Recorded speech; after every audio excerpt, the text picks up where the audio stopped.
23절부터 32절까지 보겠습니다. 23절부터 32절까지 우리 화면에 자막이 나오니까요, 같이 합독하도록 하십시다. 예수께서 성전에 들어가 가르치실새 대제사장들과 백성의 장로들이 나와 이르되 내가 무슨 권위로 이런 일을 하느냐, 또 누가 이 권위를 주었느냐. 예수께서 대답하시되 나도 한 말을 너에게 물으리니 너희가 대답하면 나도 무슨 권위로 이런 일을 하는지 이르리라. 어디로부터냐? 하늘로부터냐 사람으로부터냐? 그리 서로 의논하여 이르되 만일 하늘로부터라 하면 어찌하여 그를 믿지 아니하였날 것이요, 만일 사람으로부터라 하면 모든 사람이 요한을 선자로 여기니 백성이 무섭다 하여 예수께 대답하여 이르되 우리가 알지 못하노라 하니, 예수께서 이르시되 나도 무슨 권위로 이런 일을 하는지 너희에게 이르지 아니하리라. 그러나 너희 생각에는 어떠하냐? 어떤 사람에게 두 아들이 있는데 맏아들에게 가서 이들의 오늘 포도원에 가서 일하라 하니 대답하여 이르되 아버지 가겠나이다 하더니 가지 아니하고, 둘째 아들에 가서 또 그와 같이 말하니 대답하여 이르되 실소이다 하였다가 그 후에 뉘우치고 갔으니 그들 중에 누가 아버지의 뜻대로 하였느냐? 이르되 둘째 아들이니이다. 예수께서 그들에게 이르시되 내가 진실로 너희에게 이르노니 세리들과 창녀들이 너희보다 먼저 하나님의 나라에 들어가리라. 예.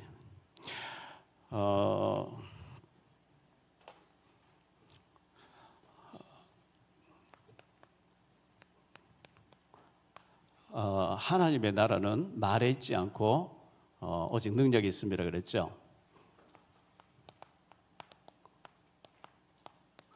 하나님의 나라, 두 아들의 비유입니다.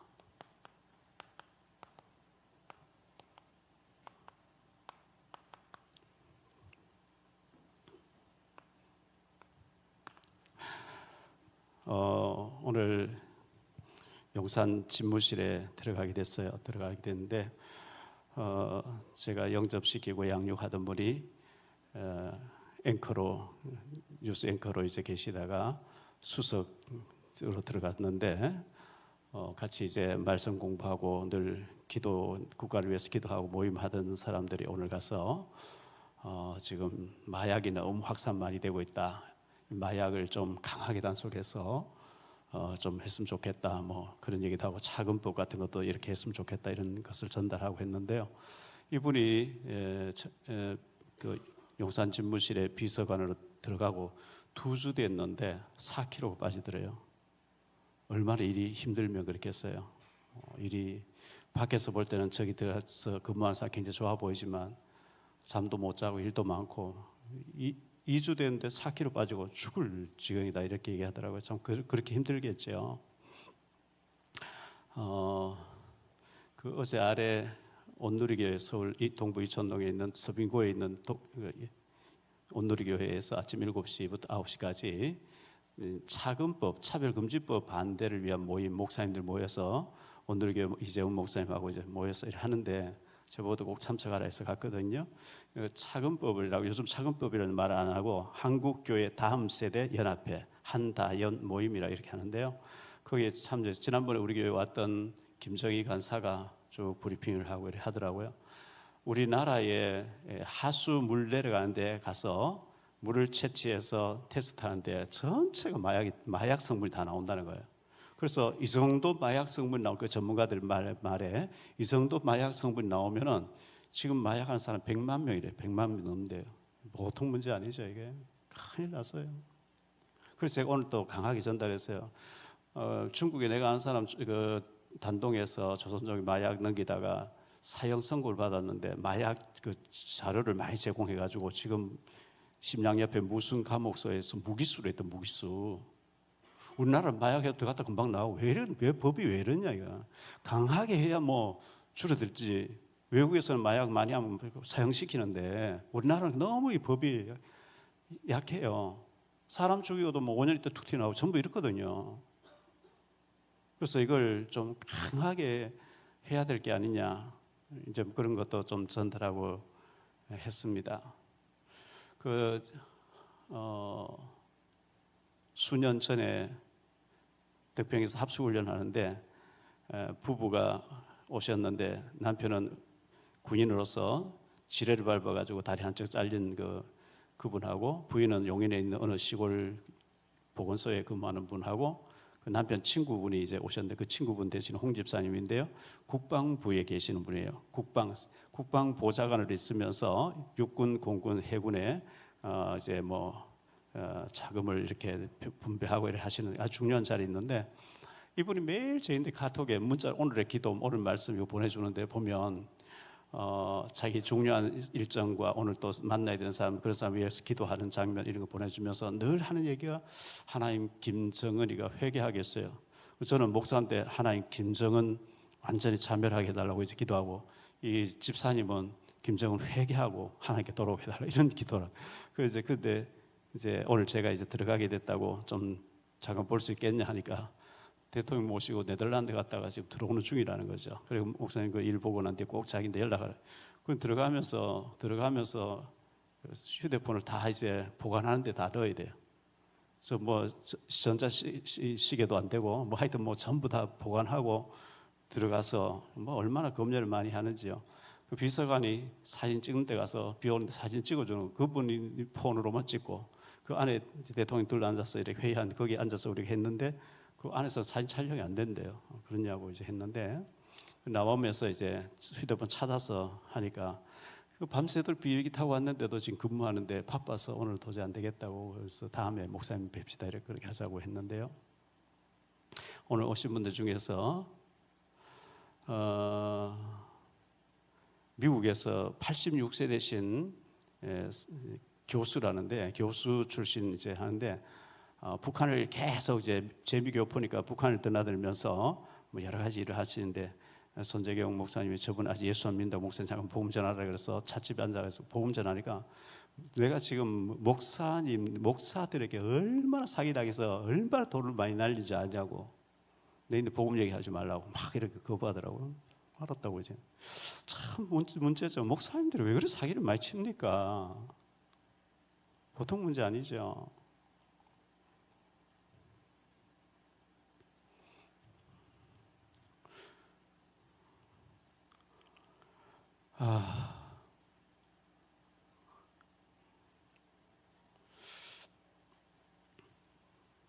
우리가 하나님 나라에 대해서 말씀을 생각하고 있는데 이 하나님 나라는 땅덩어리가 아니고 통치의 개념이라고 그랬잖아요. 그런데 사도행전 1장 3절에 보니까 예수님 부활하시고 난 뒤에 40일 동안 하나님 나라의 일을 말씀하셨다. 하나님 나라의 일이 뭐냐? 이게 사도행전에 나오는 거거든요. 그럼 사도행전에 어떤 일이 벌어지냐 하니까 예루살렘 교회. 이 예루살렘 교회는 전도하는 얘기 나와요. 우리가 성령 축복 받으면 증인된다 그랬잖아요. 전도를 늘 생각해야 되고 전도 대상자 늘 생각해야 되고 그 사람 놓고 구원의 길도 그리기도 하고요. 마치 옆에 앉아있는 것 같이 계속 결박하면서 복음 제시하도 하고 계속 시도를 해야 됩니다. 전도가 안 되어지면 굉장히 고민도 해야 됩니다. 안디옥 교회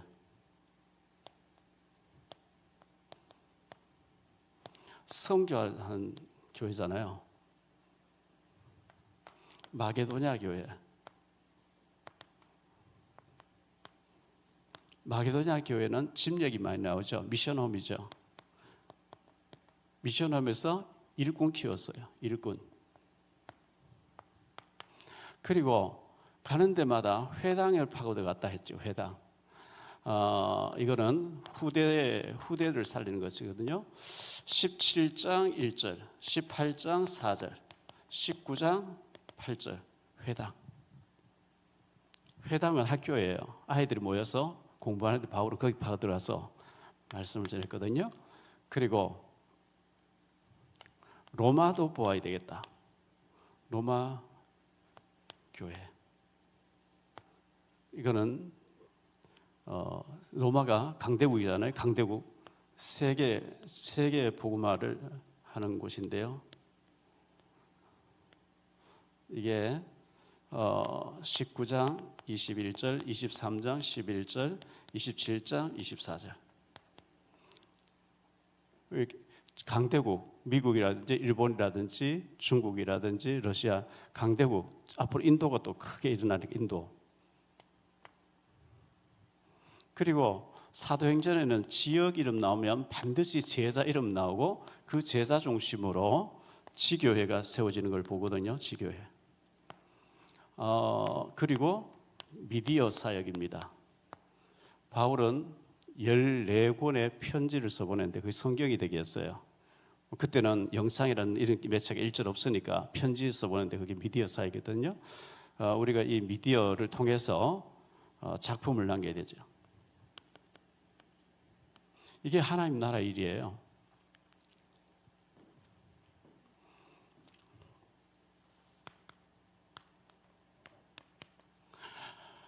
본론에 들어가서 첫째, 성전에서 대제사장들과 장로들의 질문이 있었어요. 예수님께서 성전에서 말씀 전하고 있는데 성전에서 대제사장들과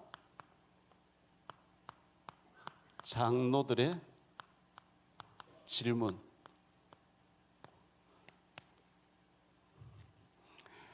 무슨 권리로 누가 이 권리를 주었느냐?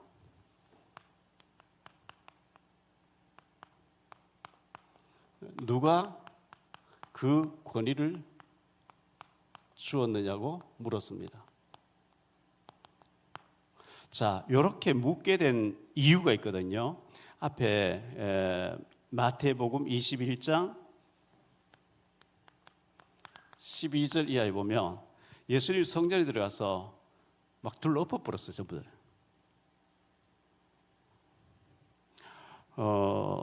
12절부터 17절까지 보죠. 예수께서 성전에 들어가서 성전 안에서 매매하는 모든 사람들을 내쫓으시며 돈 바꾸는 사람들의 상과 비둘기 파는 사람들의 의자를 둘러 엎으시고 13절요. 그들에게 이르시되 기록된 바 내 집은 기도하는 집이라 그런 받으리라 하였거늘 너희는 강도의 소굴을 만들었다 하시니라. 맹인과 저는 자들이 성전에서 예수께 나오며 고쳐주시니 대제사장들과 서기관들 예수께서 하시는 이상한 일과 또 성전에서 소리질러 호산나 다윗 자손이 하는 어린이들을 보고 노하여 예수께 말하되 그들이 하는 말을 듣느냐. 예수께서 이르시되 그렇다. 어린 아기와 젖먹이들 입에서 나오는 찬미를 온전케 하셨나이다 함을 너희가 읽어본 일이 없니 하시고 그들 떠나 성 밖으로 베다니에 가서 거기서 유하시니라. 대제사장이 이스라엘 나라는 신정 국가예요. 전 백성들이 다 하나님 믿어야 되고 안 믿으면 뭐 살아남지 못하는 신정 국가. 거기에 대제사장은 마치 대통령이나 왕 같은 존재거든요. 그런데 대제사장이 결정하면 막 모든 거 죽이라 하면 죽일 정도로 막 이렇게 그 권한을 가지고 있는데 예수님 와서 다 둘러 엎어버리니까요. 도대체 누가 이 권세를 줬냐 이렇게 물은 거겠죠. 요한복음 2장에서도 예수님께서 성전에 개혁을 하신 장면이 나오는데요. 유대인의 유월절이 가까운지라 예수께서 예루살렘에 올라가셨더니 성전 안에서 소와 양과 비둘기 파는 사람들과 돈 바꾸는 사람들이 앉아 있는 것을 보시고 녹그루로 채찍을 만드사 양이나 소를 다 성전에서 내쫓으시고 돈 바꾸는 사람들의 돌을 쏟으시며 상을 엎으시고 비둘기 파는 사람들에게 이르시되 이것을 여기서 가져가라. 내 아버지 집으로 장사하는 집을 만들지 말라 하시니 제자들이 성경 말씀에 주의 전을 삼아는 열심히 나를 삼키리라 한 것을 기억하더라 그랬어요. 왜 예수님이 그렇게 화를 내셨냐 하니까 여기에 이방인의 뜰을 없애버린 거죠. 기도의 뜰을 없애버렸죠. 아이들의 뜰을 없애버렸어요.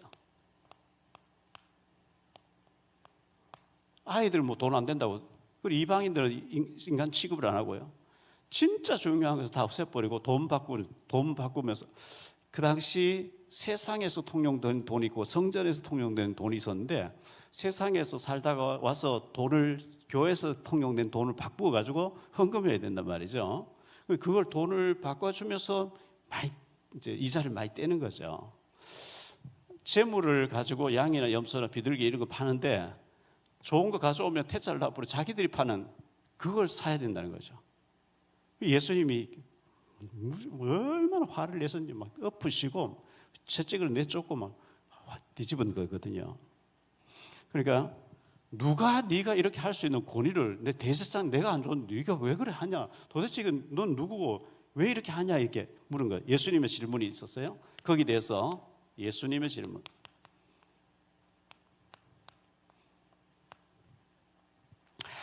뭐라고 물으셨죠? 마태복음 21장 24절로 27절인데요.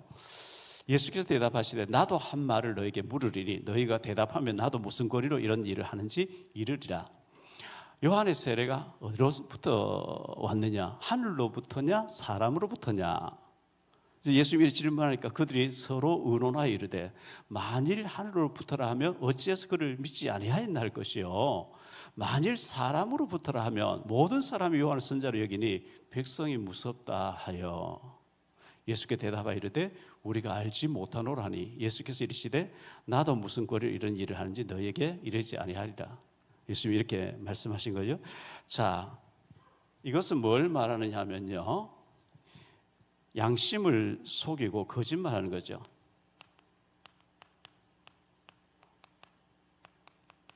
양심을 속이고 거짓말하는 거예요.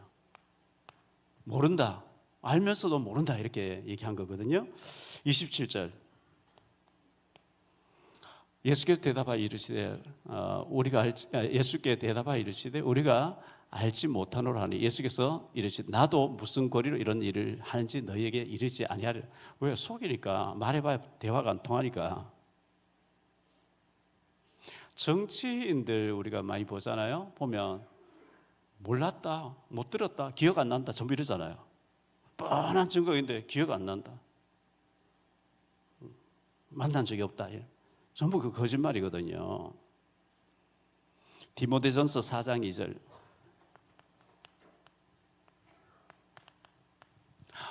자기 양심이 화인을 맞아서 외식함으로 거짓말하는 자들이라. 뻔한 일을 거짓말했단 말이죠.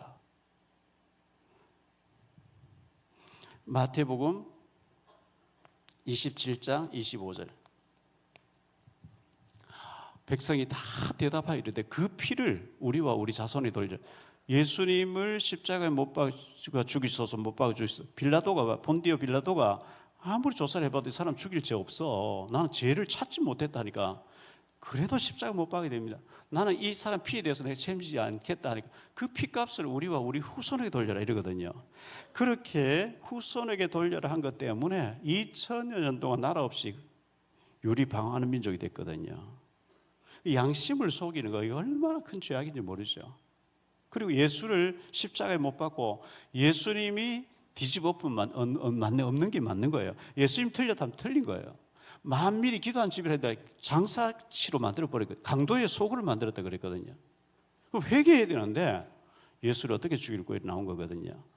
자, 두 아들의 비유를 예수님께서 하실 거예요. 아버지의 지시. 아버지가 아들에게 지시했고 부탁했습니다. 뭘 부탁했냐니까 28절로 31절 보죠. 그러나 너희 생각에는 어떠하냐? 어떤 사람에게 두 아들이 있는데 맏아들이 가서 이르되 오늘 포도원에 가서 일하라.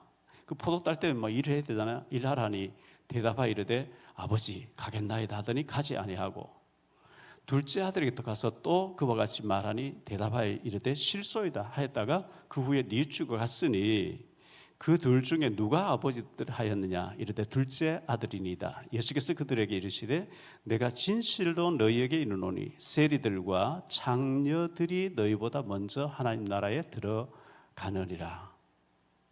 무서운 말씀하신 거거든요. 이 대제사장들, 대제사장들과 장로들이라고 그랬어요. 지도자죠. 자기들이 제일 하나님 잘생긴다고 하는 자들인데 우리 예수님의 진단과 대답은 세리와 창녀들보다 못하다.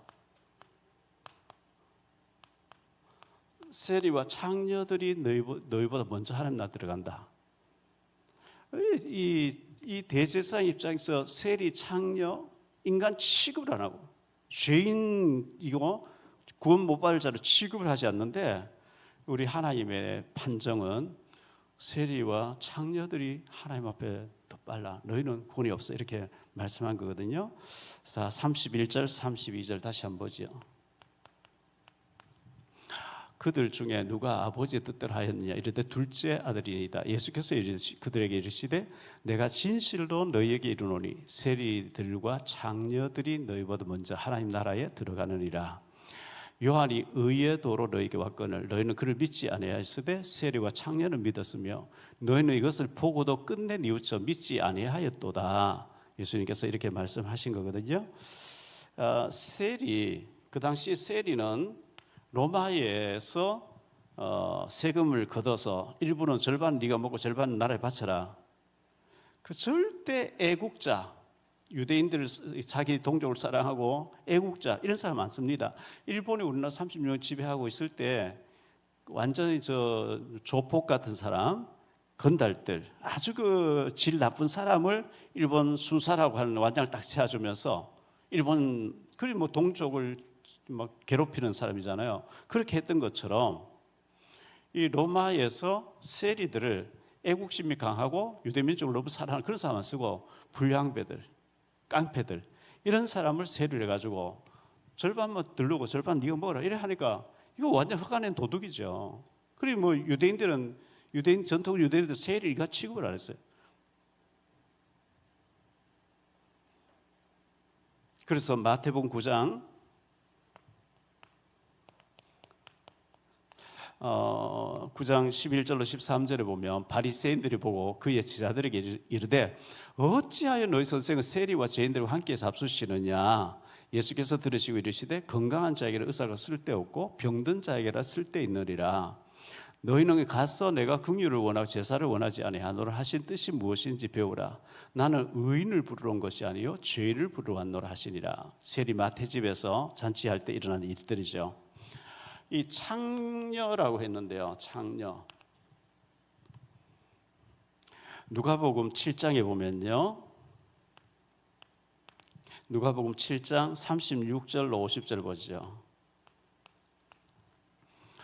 우리 같이 합독을 해봅시다. 한 바리새인이 예수께 자기와 함께 잡수시기를 청하니 이에 바리새인의 집에 들어가 앉으셨을 때에 그 동네에 죄를 지은 한 여자가 있어 예수께서 바리새인의 집에 앉아 계심을 알고 향유 담은 옥합을 가지고 와서 예수의 뒤로 그 발 곁에 서서 울며 눈물로 그 발을 적시고 자기 머리털로 닦고 그 발에 입 맞추고 향유를 부으니 예수를 청한 바리새인이 그것을 보고 마음에 이르되 이 사람이 만일 선자야라면 자기를 만지는 이 여자가 누구며 어떠한 자 곧 죄인인 줄을 알았으리라 하거늘 예수께서 대답하여 이르시되 시몬아 내가 네게 이를 말이 있다 하시니 그가 이르되 선생님 말씀하소서. 이르시되 빚 주는 사람에게 빚진 자가 둘이 있어 하나는 500데나리온을 졌고 하나는 50데나리온을 졌는데 갚을 것이 없으므로 둘 다 탕감하여 주었으니 둘 중에 누가 그를 더 사랑하겠느냐.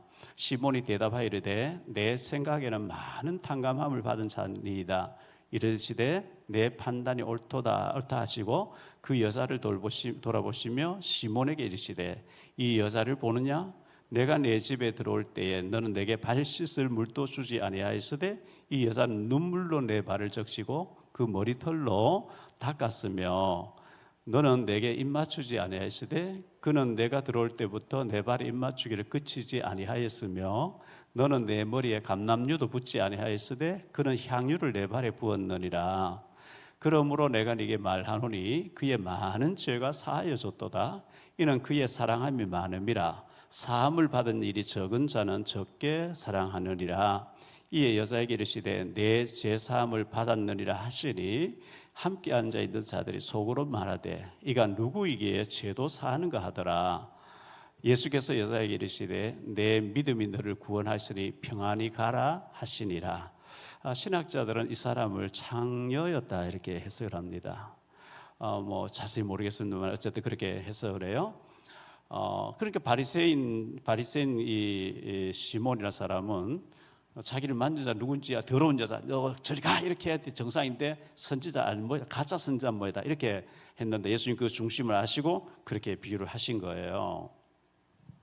이 말은 완전히 뒤집는 말씀이에요.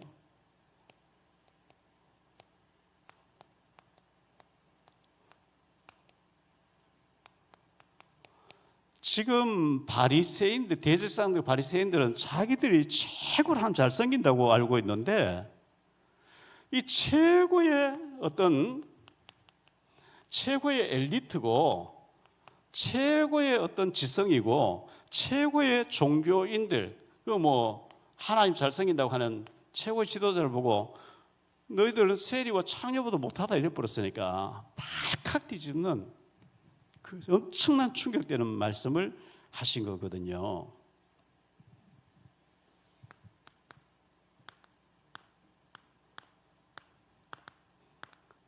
하나님의 나라. 자, 지난번에 말씀드렸죠. 이 하나님 나라는 말에 있는 게 아니다 그랬어요. 말만 잘하는 사람이 있어요. 말만 번지르하게 잘하는 사람이 있어요.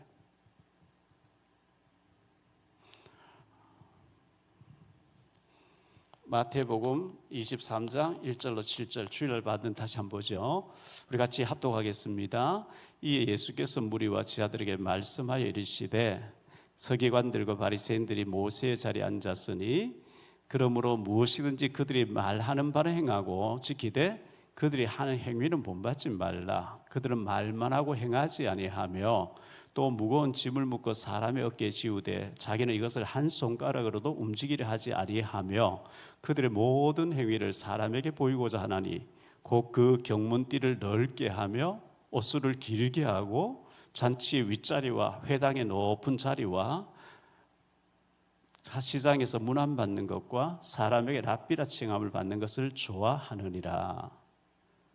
그래서 무거운 짐을 사람에 잔뜩 지어놓고 지시만 하고 손가락 하나도 안 움직이면서 그러면서 잔치에 상석 앉고 대접받기 좋아하고 아주 어른 대접받기를 너무 좋아하는 그런 사람이라고 예수님 진단한 거거든요. 야고보서 2장 14절로 17절이죠. 우리 같이 합독합니다. 내 형제들아 만일 사람이 믿음이 있노라 하고 행함이 없으면 무슨 유익이 있으리요? 그 믿음이 능히 자기를 구원하겠느냐? 만일 형제나 자매가 헐벗고 일용할 양식이 없는데 너희 중에 누구든지 그에게 이르되 평안히 가라 덥게 하라 배부르게 하라 하며 그 몸에 쓸 것을 주지 아니하면 무슨 유익이 있으리요? 이와 같이 행함이 없는 믿음은 그 자체가 죽은 것이라. 죽은 믿음을 가지고 있으면 안 되죠. 죽은 물고기는 물결 따라 떠내려가요. 살아있는 물고기는 막 거슬러 올라가요. 죽은 신앙, 행함이 없는 신앙 안 되는 거거든요. 하나님 나라는 말에 있지 않고 능력에 있다 그랬어요. 오직 능력이 있다 그랬어요. 그 말로만 하는 게 아니고 요한복음 6장 1절로 15절에 보면 오병이어의 역사가 나오거든요. 오병이어. 베세다 광야에서 예수님께서 말씀을 많이 전하시고 너무 멀리서 막 사람들이 왔는데 그냥 돌려보면 기절할 정도로 배가 고팠어요. 그런데 예수님께서 그 빌립이 지사들이 빨리 보냈어요. 지금 날은 저물어 가고 이 사람 거리 멀고 집에 가려 여기 빨리 가서 뭐 먹을 것을 동네 가서 사 먹든 구해 먹든 여기는 예수님께서 갈 것 없어 너희가 줘. 여기 어디 있습니까 우리가?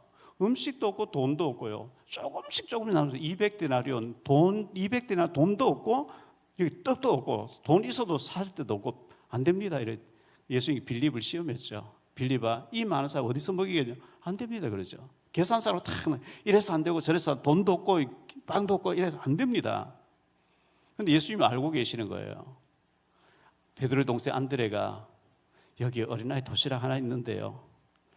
그 어린아이 도시락이니까 빵도 조그마한 거, 보리떡 5개, 물고기 2마리. 뭐 학자들은 물고기가 멸치과에 속하는 조그마한 고기래요. 어린아이 도시락이니까 뭐 크겠어요. 엄마가 사주면서 혹시나 배고플까 줬는데 이 아이가 자기가 먹어야 될 것을 먹지 않고 굶을 각오 내놓은 거예요. 근데 예수님께서 50명씩 100명씩 군데군데 이렇게 질서 있게 앉아라 해놓고 들고 축사하는데요. 축사하시고 난 뒤에 떼주면서 나눠주는데 다 배불리 먹고 12바구니 남았는데 거두고 그거 버리지 말라 그랬 다 거두라 그랬거든요. 12바구니 여자와 아이 외에 5,000명. 이 어린아이의 헌신이 있었단 말이죠. 열왕기상 17장 13절인데요.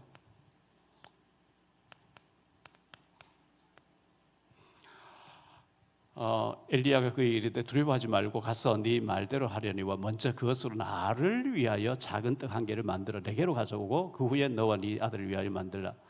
마지막 가루통에 가루 기름 조금, 가루 조금 기름 조금 마지막 빵 하나 만들어서 이 외아들에게 먹이고 과부가 이제는 굶어 죽으려고 합니다. 그런데 두려워하지 말고 그걸 먼저 가져와서 하나님께 바칠 생각 내게 가져와라. 아니 넉넉할 때 뭐 하나 주는 건 괜찮은데 마지막 빵 하나 만들어 먹으려고 나무를 주고 있던데 그걸 먼저 가져와라 했거든요. 믿음으로 드렸어요. 사실 뭐 먹고 주거나 안 먹고 주거나 마찬가지잖아요. 믿음으로 드렸는데 3년 6개월 동안 계속 가루가 떨어지지 않고 기름이 떨어지지 않는 거 있죠.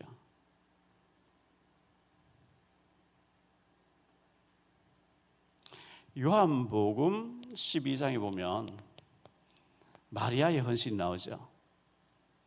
사르밧 과부의 헌신이고요. 과부의 헌신이고 이게 마리아의 헌신인데요. 예수님이 6월절 이제 장례식을 앞두고 비싼 향유 가지고 와서 예수님께 부어드렸어요. 근데 가룟 유다가 이것을 300데나리온으로 팔아서 굳이 해야지 왜 이렇게 허비하느냐. 다른 제자도 맞네 왜 저 비싼 것을 허비하냐. 예수님께서 이 여자를 괴롭게 하지 마라. 나의 장례를 준비했다 그랬어요.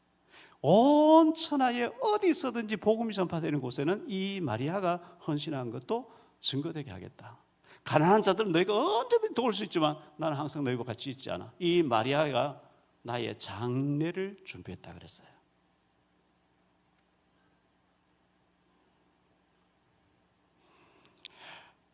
요한복음 19장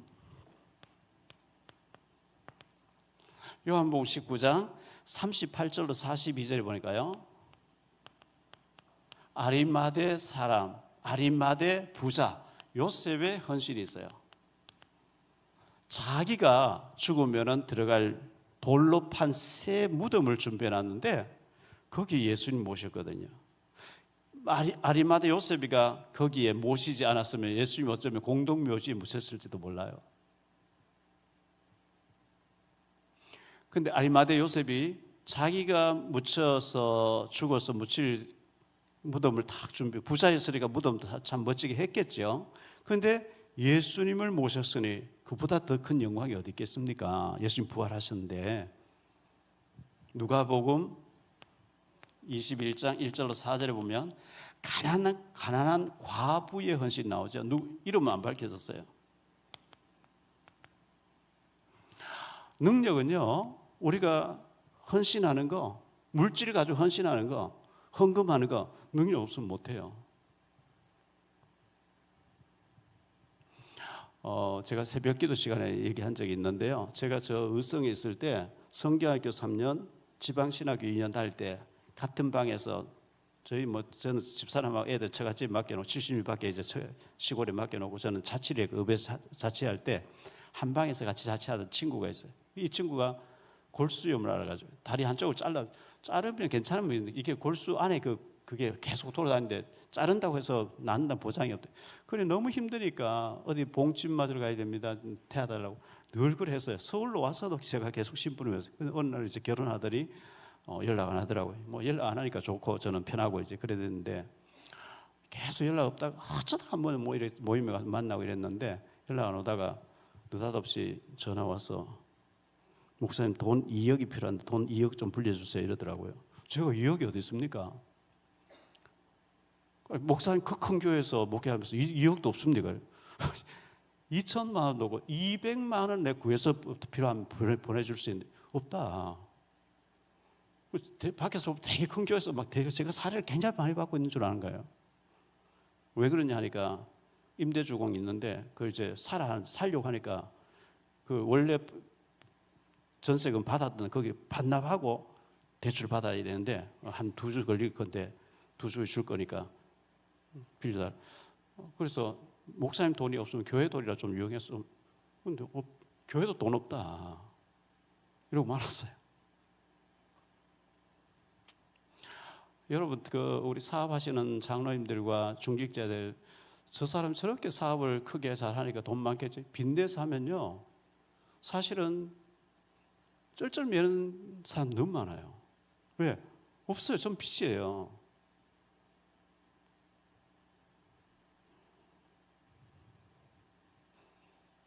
자, 나의 헌신은 우리가 성전 건축 중에 있습니다. 벽돌 한 장이라도 의자 하나라도 우리가 어떻게 할 것인가 부담을 가질까 봐 제가 잘 얘기를 안 하려고 이제 그냥 하니까 그냥 뭐 지금도 공사 중에 있다 생각해야 되는데 잘 돌아가는 줄 알고 관심 없어 하는 거 있죠. 사실은 빛이 끝날 때까지 계속 성전 부채 성전 공사를 놓고 기도해야 돼요. 지금도 진행 중에 있는 거거든요. 아직 24억 5천 가까이 빚이 있으니까요. 독일에서 찰스 7세라는 사람이 자기 이름으로 성전을 멋지게 남기겠다고 성전을 건축했죠. 성전 건축 다 돼가는데 꿈에 찰스 7세 이렇게 썼는데 손이 오나 싹 쥐어버리고 진센돌프 이렇게 쓰는 거예요. 근데 이상한 꿈이다 생각했는데 또 꿈이 또 그리 나오고 3번 연달아 나온 거예요. 그래서 왕이 지시내서 진센돌프가 누군지 찾아보라니. 조그마한 아이인 거예요. 너 이제 이 성전 건축한 너 돈 얼마 했어? 아니 돈이 없어 헌금을 못했어요. 너 뭐 했는지 해봐라. 예, 벽돌 쳐 나르고 이거 실어 나르는 마부들과 말에게 제가 계속 물을 떠다 줬습니다. 하나님 그 아이의 헌신을 받으신 거 있죠. 우리가 이 성전 건축한다는데 성전에 대해서 기도도 없고 헌금을 전혀 할 줄 모른다고 하면 무슨 아니죠. 역대상 29장 3절에 이 성전은 사람을 위한 것이 아니고 하나님을 위한 것이라 그러거든요. 여기서 인물들이 나와야 되고 우리 후대들이 살아야 되고 여기서 힘을 얻어서 북한도 살려 여러 가지 해야 되는데 하나님의 성전 건축에 아무 관심이 없다. 나머지 뭐 말로 아무리 잘해요. 글쎄요.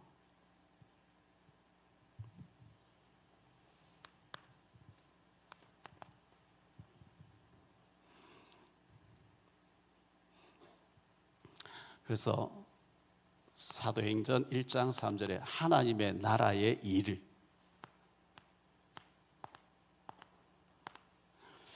하나님의 나라의 일은 고린도전서 4장 20절에 보니까요.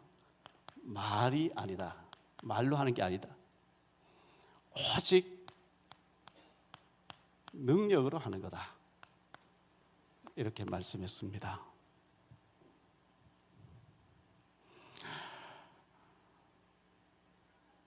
그래서 사도행전 1장 3절에 하나님 나라 일, 사도행전 1장 8절에 나라 일을 어떻게 하느냐 하니까 오로지 기도 속에 들어갔는데 기도하니까 능력이 왔어요. 2장 1절부터 28장 31절까지 능력을 받으니까 이런 일이 벌어진 거예요.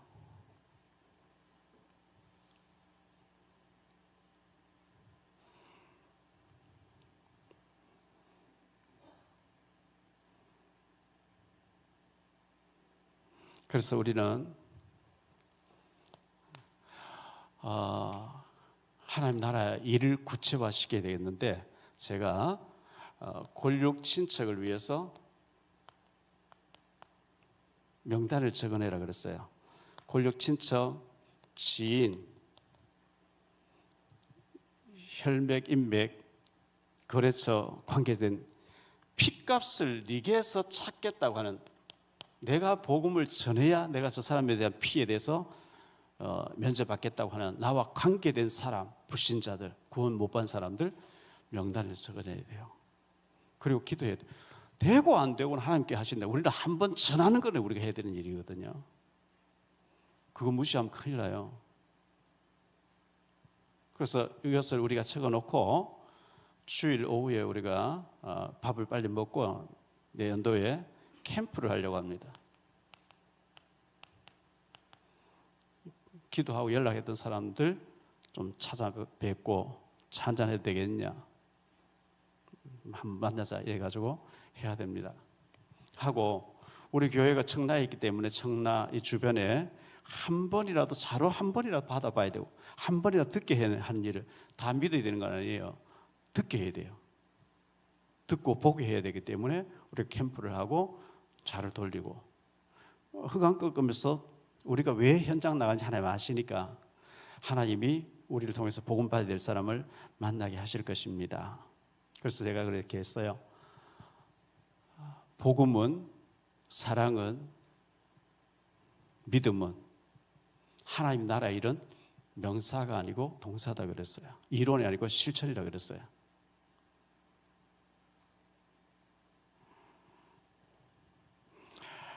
하나님 나라가 어디 있냐 하니까 이미 너희에게 이미 와 있다 그랬죠. 예수 믿고 구원받은 순간 이미 우리에게 와 있어요. 누가복음 17장 20절 21절에 여기 있다 저기 있다 할 게 아니고 너희 안에 있느니라. 우리 안에 있어요. 우리 안에 이 계신 주님을 전하지 않고는 견딜 수 없을 만큼 그런 뜨거움을 가지고 영혼을 사랑하는 마음, 한 번 복음 좀 살 텐데 이런 마음 가지고 우리가 애통하는 마음 가지고 복음 전하려고 할 때 하나님 그 중심을 보시고 우리를 받으시고 우리를 축복해 주실 줄 믿습니다. 증인 다 되시기를 예수 이름으로 축원합니다. 우리 찬송 한 장 부르겠습니다.